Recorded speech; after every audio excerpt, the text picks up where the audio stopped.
Le FC Barcelone a battu le Real Madrid en finale de la Copa del Rey avec un score de 3-2 et nous sommes sûrs que vous avez regardé le match. Ce qui s'est passé après le coup de sifflet final était tout aussi intéressant. Plongeons dans le sujet. À la fin de la finale de la Copa del Rey entre Barcelone et le Real Madrid, Antonio Rudiger avait l'air de vouloir tuer quelqu'un. Le défenseur central était incroyablement furieux après que Kylian Mbappé ait fauté sur Eric Garcia dans la phase de construction. Que s'est-il passé d'autre? Peu après que l'arbitre ait sifflé une faute, le défenseur du Real Madrid a apparemment tenté de lancer 2 sacs de glace sur l'arbitre de Burgos. Les sacs ont raté l'officiel, mais l'acte a tout de même suscité une réaction intense. Ricardo de Burgos Bengoechea s'est immédiatement dirigé vers Rudiger pour lui montrer un carton rouge. Les rumeurs disent que le défenseur pourrait faire face à une suspension à long terme, ce qui pourrait également affecter sa présence lors des prochains matchs de la Liga. Et maintenant, nous avons les informations suivantes. Pendant ce temps, Jude Bellingham et Lucas Vázquez ont également reçu des cartons rouges. Vázquez, qui avait été remplacé plus tôt, a été expulsé pour avoir protesté contre une décision et être entré sur le terrain, tandis que Bellingham a reçu le sien après le coup de sifflet final pour s'être approché des officiels de manière agressive. Les 2 joueurs devraient recevoir des suspensions de 2 matchs en vertu de l'article 124, à purger lors de la prochaine Copa del Rey. Et maintenant, passons au conflit entre Valverde et Rafinha. Même si Barcelone avait encore 4 minutes de temps additionnel à jouer contre le Real Madrid après que Jules Koundé ait marqué pour faire 3-2, on avait l'impression que le match était déjà gagné. À tel point que Rafinha ne pouvait pas attendre le coup de sifflet final et a commencé à célébrer le titre de la Copa del Rey en avance. Federico Valverde, qui se tenait à quelques mètres, n'a pas du tout aimé cela et s'est rapidement précipité pour arrêter le Brésilien. Après une brève discussion, Rafinha a accepté de se retenir. Il savait qu'il allait célébrer correctement dans quelques secondes, de toute façon. Et voici ce qu'il a fait après le coup de sifflet final. Malgré la rivalité féroce, Rafinha a fait preuve de sportivité. Après les célébrations, il s'est assuré de réconforter plusieurs joueurs du Real Madrid, y compris son compatriote Vinicius Junior, Lucas Vázquez, Luka Modric et Endrick. Son geste a montré un niveau de respect et de maturité, mettant de côté la tension du match pour soutenir l'opposition. Même après avoir battu le Real Madrid pour la 3e fois cette saison, Lamine Yamal n'a pas oublié le respect. À la fin du temps réglementaire de la finale de la Copa del Rey à la Cartuja, l'ailier barcelonais est allé serrer la main de chaque joueur des Los Blancos. Un petit geste, mais puissant. C'est de la pure sportivité de la part de Lamine. De plus, Lamine Yamal a partagé sa confiance. Je parlais avec Ronald Araujo à l'hôtel et je lui ai dit « S'il marque, ce n'est pas un problème. Cette année, ils ne peuvent pas nous battre. Nous l'avons déjà prouvé. Nous sommes tous vraiment heureux. Et Visca el Barça », a déclaré Yamal. Mounir Nasraoui, le père de Lamine Yamal, a célébré avec enthousiasme avec son fils. Nasraoui a rejoint les célébrations sur le terrain, partageant ce moment avec la jeune star. En parlant après le match, Nasraoui a déclaré « Visca el Barça ». Même si j'aime le Real Madrid, je m'en fiche, c'est le Barça qui me nourrit. Ces mots se sont rapidement répandus sur les réseaux sociaux. Lamine Yamal a non seulement conduit Barcelone sur le terrain, mais a également joué un rôle clé dans les célébrations. Comme d'habitude, Yamal a veillé à jouer des chansons vives et énergiques, menant les célébrations dans le vestiaire avec ses pas de danse. L'atmosphère dans le vestiaire était remplie de joie, avec des joueurs se joignant aux célébrations, grâce au leadership de la jeune star.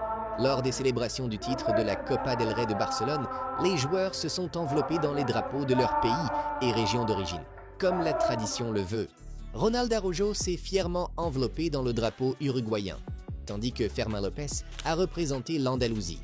Gavi, quant à lui, a opté pour quelque chose d'un peu plus pointu.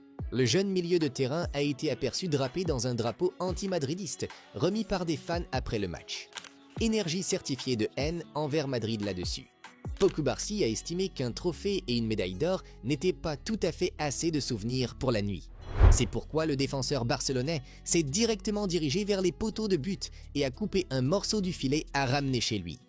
Un autre diplômé de la Masia, Gérard Piqué, avait l'habitude de suivre cette tradition autrefois. Maintenant, Cubarsí est celui qui la maintient en vie. Barcelone a célébré son triomphe en Copa del Rey contre le Real Madrid avec excitation et passion, mais l'un des moments les plus touchants a été lorsqu'ils ont rendu hommage à leur ancien médecin de l'équipe, Dr. Carlos Minaro. L'hommage était particulièrement significatif pour Ferran Torres. Torres, ainsi que d'autres joueurs, s'est assuré de lever un maillot avec le message « Toujours avec nous » pendant les célébrations et les photos. C'était un geste sincère pour honorer Minaro. Le geste a touché beaucoup de monde, car Minaro avait été une figure aimée au sein du club. Son héritage était clairement présent dans les esprits des Barcelonais, Torres menant l'hommage pendant ce moment émotionnel. Jules Koundé est devenu le héros de Barcelone, marquant le but décisif en temps additionnel. La frappe du défenseur français à la 116e minute a scellé le 32e titre de Barcelone dans la compétition. C'est difficile de dire si c'est le meilleur moment de ma carrière, mais c'est l'un des meilleurs, a déclaré Koundé aux journalistes. Je suis devenu footballeur pour des matchs comme celui-ci, un classico, le plus grand match du monde. Jules a décrit brièvement son but. J'ai lu leur passe, je l'ai contrôlé et j'ai frappé au bon moment. Avec une avance de 4 points en La Liga et une demi-finale de Ligue des Champions contre l'Inter qui approche, Koundé a souligné la vue d'ensemble. Un titre sécurisé, mais nous avons faim de plus.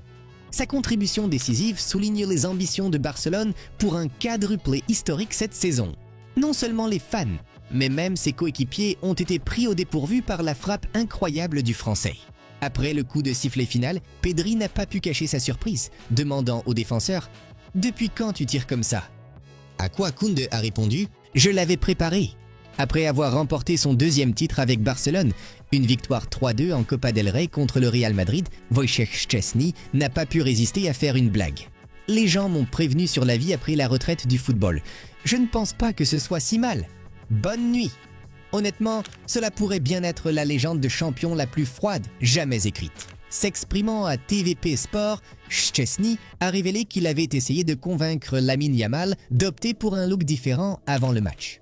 Non, ne demande pas. Ne demande pas, car j'aurai des gros titres dans les journaux espagnols, a plaisanté Szczęsny. Vendredi, il y avait un coiffeur à notre hôtel pour les joueurs qui voulaient changer de coiffure. J'ai essayé de le convaincre de tout couper, mais il n'a pas écouté. Et nous continuons avec des nouvelles du camp du Real Madrid. Le Real Madrid a donné tout ce qu'il avait, mais a tout de même perdu 3-2 contre Barcelone en finale de la Copa del Rey. Après le coup de sifflet final, alors que les équipes attendaient la cérémonie de remise des trophées, Thibaut Courtois a eu du mal à contenir ses émotions et a apparemment craqué en larmes. Il semblait que le gardien belge était accablé par la culpabilité suite à une erreur coûteuse. Pour rappel, Thibaut avait quitté sa ligne pour l'égalisation de Ferran Torres, laissant le but ouvert pour une finition facile qui a transformé l'avance de Madrid de 2-1 en un match nul 2-2 et a envoyé le jeu en temps additionnel. Kylian Mbappé a marqué son empreinte sur la finale de la Copa del Rey avec un magnifique coup franc direct. Mais c'était tout pour l'attaquant français. Plus de raisons de célébrer, car le Real Madrid a fini par perdre 3-2 contre Barcelone. C'était la deuxième fois cette saison que Los Blancos perdirent la finale, et Mbappé en avait clairement eu assez. Lorsque la cérémonie des trophées a eu lieu, il a rapidement retiré sa médaille de finaliste. Après tout, il n'est pas venu à Madrid pour se contenter de la deuxième place. Jude Bellingham a refusé de se tenir dans la garde d'honneur hier après avoir perdu contre Barcelone. Il n'a également apparemment pas serré la main de joueurs barcelonais. Aurélien Tchouaméni est un autre joueur du Madrid qui prend ouvertement les armes contre Barcelone et leur domination cette saison. Voici ce qu'il a posté sur les réseaux sociaux après le match. Une véritable guerre a éclaté dans les commentaires. Les célébrations suite à la victoire de Barcelone en Copa del Rey ont été assombries par un incident impliquant Vinicius Junior. Après avoir reçu sa médaille, l'attaquant du Real Madrid a été ciblé par un supporter barcelonais. Alors que Vinicius descendait, après avoir reçu sa médaille, il a été accueilli par des moqueries de certains supporters barcelonais. Un fan s'est moqué de lui en faisant semblant de pleurer, faisant référence aux plaintes fréquentes et aux protestations que Vinicius a faites sur le terrain. Vinicius a répondu calmement, échangeant quelques mots avec le fan avant de simplement rire et sourire face à la situation. Et aussi, certains supporters barcelonais dans les tribunes ont célébré le triomphe de leur équipe en agitant un drapeau d'Arsenal.